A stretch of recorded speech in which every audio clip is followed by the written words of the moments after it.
ನಮಸ್ಕಾರ ಎಲ್ಲರಿಗೂ. ಇವತ್ತೊಂದು ಸಂಕ್ರಾಂತಿ ದಿನ ಮಾಡ್ಕೊಳ್ಳುವಂಥ ರೆಮಿಡಿ ಕೊಡ್ತೀನಿ.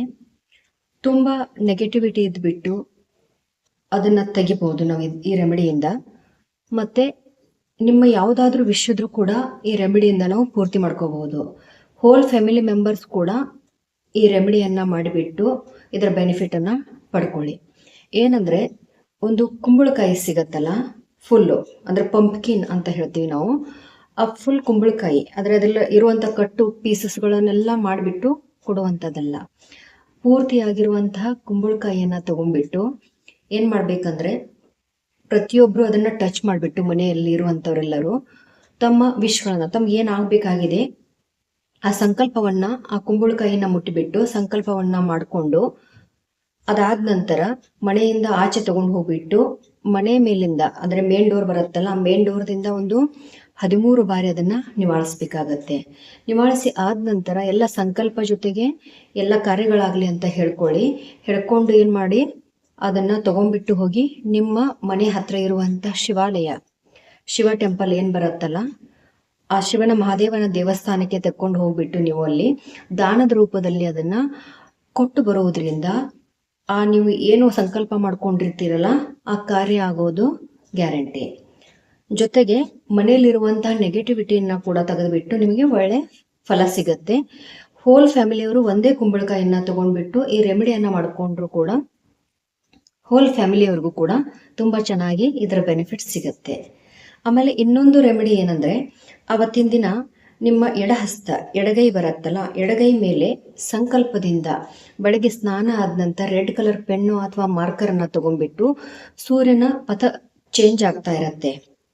ಅದರ ಸಲುವಾಗಿ ನೀವೇನು ಮಾಡ್ಕೊಳ್ಳಿ, ಸೂರ್ಯನಾರಾಯಣನನ್ನು ನೆನೆಸ್ಕೊಂಡ್ಬಿಟ್ಟು 1 ಅಥವಾ 3 ವಿಷಯಗಳು ಹೇಳ್ಬೋದು. ಒಂದಾದರೂ ಹೇಳ್ಕೊಳ್ಳಿ, ಇಲ್ಲಾಂದರೆ 2, 3 ಲಾಸ್ಟು 3 ವಿಷಯಗಳನ್ನು ಹೇಳ್ಕೊಂಡ್ಬಿಟ್ಟು ನೀವೇನು ಮಾಡ್ಕೋಬೇಕಾಗತ್ತೆ, ಅವತ್ತಿನ ದಿನ ರೆಡ್ ಕಲರ್ ಸ್ಕೆಚ್ಚು ಮಾರ್ಕರ್ದಿಂದ ನಿಮ್ಮ ಎಡಹಸ್ತದ ಮೇಲೆ, ಹಸ್ತ ತಗೊಳ್ಳಿ, ಅಲ್ಲಾದರೆ ಲೆಫ್ಟ್ ಬಾಡಿ ಪಾರ್ಟ್ ಅಂತ ಹೇಳ್ತೀವಿ, ಅಲ್ಲಿ ನೀವೇನು ಮಾಡಬೇಕಾಗತ್ತೆ, ಸೂರ್ಯ ನಾರಾಯಣಿ ಅಂತ ಒಂದ್ಸಾರಿ ಅದನ್ನು ಬರ್ಕೋಬೇಕು. ಅವತ್ತಿನ ದಿನ ಸಂಕಲ್ಪದಿಂದ ವಿಷಯನ ಹೇಳಿಬಿಟ್ಟು ಆ ರೆಮಿಡಿ ಕೂಡ ನಿಮಗೆ ಚೆನ್ನಾಗಿ ವರ್ಕ್ ಆಗುವಂಥದ್ದು. ಮತ್ತು ಸಾಯಂಕಾಲ ಹೊತ್ತಿನಲ್ಲಿ ಮನೆಯಲ್ಲಿರುವಂಥ ನೆಗೆಟಿವ್ ಎನರ್ಜಿನ ತೆಗೆದುಬಿಟ್ಟು ನಿಮಗೆ ದುಡ್ಡು ಚೆನ್ನಾಗಿ ಬರಬೇಕು, ಎಲ್ಲ ರೀತಿಯಿಂದ ಬೆನಿಫಿಟ್ ಸಿಗಬೇಕಂದ್ರೆ ಒಂದು ಮಣ್ಣಿನ ಪಣತೆಯನ್ನು ತಗೊಳ್ಳಿ, ಇಲ್ಲಾಂದರೆ ಮನೆಯಲ್ಲಿರುವಂಥ ದೀಪ ಸಲುವಾಗಿಟ್ಟಂಥ ಧೂಪಾರತಿ ಅಂತ ಹೇಳ್ತೀವಿ, ಅದನ್ನು ತಗೊಂಡ್ಬಿಟ್ಟು ಅದರಲ್ಲಿ ಹೂ ಇರುವಂತಹ ಲವಂಗ ಅಂದರೆ ಬ್ರೇಕ್ ಆಗಿರಬಾರ್ದು, ಒಳ್ಳೆ ಕ್ವಾಲಿಟಿದ್ದು ಒಂದು 5 ಲವಂಗಗಳನ್ನು ತಕ್ಕೊಂಡ್ಬಿಡಿ. ಜೊತೆಗೆ ಒಂದು 5 ಪಚ್ಚ ಕರ್ಪೂರ, ಇಲ್ಲಾದರೆ ಮಾಮೂಲು ನಾರ್ಮಲ್ ಇರುವಂಥ ಒಂದು 5 ಕರ್ಪೂರವನ್ನು ತಗೊಳ್ಳಿ. ಮತ್ತು ಅದ್ರ ಜೊತೆಗೆ ಒಂದು ಸ್ವಲ್ಪ ಅರಿಶಿಣವನ್ನು ಹಾಕಿಬಿಡಿ. ಇವೆಲ್ಲವೂ ಒಟ್ಟಿಗೆ ಸೇರಿಸ್ಬಿಟ್ಟು ಏನು ಮಾಡ್ಕೊಳ್ಳಿ ಅಂದರೆ, ಅದನ್ನು ದೇವ್ರ ಎದುರಿಗೆ ಸಂಕಲ್ಪದಿಂದ ನೆಗೆಟಿವ್ ಎನರ್ಜಿ ತೆಗೆದುಬಿಟ್ಟು ಫೈನಾನ್ಷಿಯಲ್ ಕಂಡೀಷನ್ನು ಕೂಡ ಚೆನ್ನಾಗಾಗಲಿ, ಹೋಲ್ ಫ್ಯಾಮಿಲಿಗೆ ಬೆನಿಫಿಟ್ಸ್ ಸಿಗಲಿ, ಮತ್ತು ನಮ್ಮಲ್ಲಿರುವಂಥ ಎಲ್ಲ ದುಷ್ಟಶಕ್ತಿಗಳು ಹೋಗ್ಬಿಟ್ಟು ಒಳ್ಳೆ ಫಲಗಳು ನಮಗೆ ಸಿಗಲಿ ಅಂತ ತಿಳ್ಕೊಂಡು ಪ್ರಾರ್ಥನೆಯನ್ನು ಮಾಡ್ಕೊಳ್ಳಿ.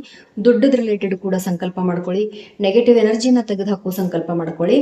ಅದಾದ ನಂತರ ದೇವ್ರ ಎದುರಿಗೆ ಅದನ್ನು ಲವಂಗ ಮತ್ತು ಅರಿಶಿಣ ಮತ್ತು ಸ್ವಲ್ಪ ಕರ್ಪೂರ ಇವೆಲ್ಲ ಸೇರಿಸ್ಬಿಟ್ಟು ಒಟ್ಟಿಗೆ ಸುಟ್ಬಿಡಿ, ಬರ್ನ್ ಮಾಡಿ. ಅದನ್ನು ಬರ್ನ್ ಮಾಡ್ತಾ ಇದ್ದಂಗೆ ಪ್ರತಿಯೊಂದು ರೂಮ್ದಲ್ಲಿ ನೀವೇನು ಮಾಡಬೇಕಾಗತ್ತೆ, ತಗೊಂಡು ಮನೆಯಲ್ಲೆಲ್ಲ ಅಡ್ಡಾಡಬೇಕಾಗತ್ತೆ.